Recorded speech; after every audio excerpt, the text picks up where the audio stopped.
Почнува европската воена мисија на Гренланд. Франција, Шведска, Германија, Велика Британија и Норвешка потврдија дека ќе распоредат своји војници на островот, кои ќе служат како изведувачка мисија. Првите француски воени елементи веќе се на пат и други ќе ги следат. И германското министерство за одбрана потврди дека ќе има своја мисија на Гренланд, но и дека распоредувањето е подршка на Данска за гарантирање на безбедноста во регионот. На барање на Данска и еден британски офицер ќе се приклучи на тимот. Од Русија пак тврдат дека намерно се создава хистерија и дека немаат никаков план, ниту пак интерес да го нападнат Гренланд.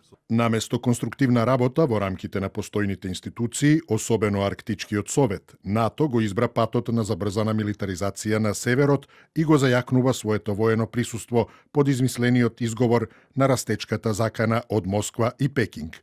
А жителите на Гренланд не сакаат да станат дел од САД и го отфрлија предлогот на Трамп да ја купи територијата. Ние не сме на продажба. Не може да ни ја земе државата, таа е наша, мораме да останеме обединети. Не сакаме да бидеме дел од САД и треба да не остават на мир.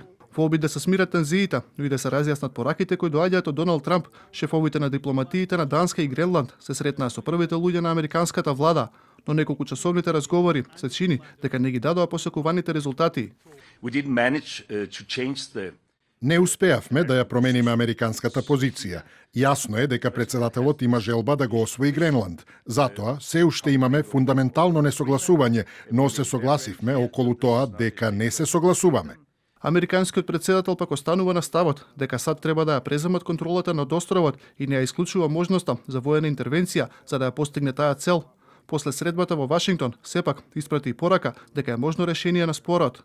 Данска не може ништо да направи ако Русија или Кина сакаат да го окупираат Гренланд, но ние можеме да направиме се.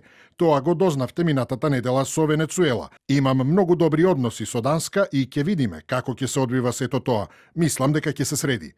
Ниту жителите на САД не се расположени Гренланд да стане дел од нивната држава. Според последните анкети, само 17% од американците ги одобруваат напорите на Доналд Трамп да го анектира Гренланд, а значително мнозинство, демократи и републиканци, се против употребата на воена сила за анексија на островот.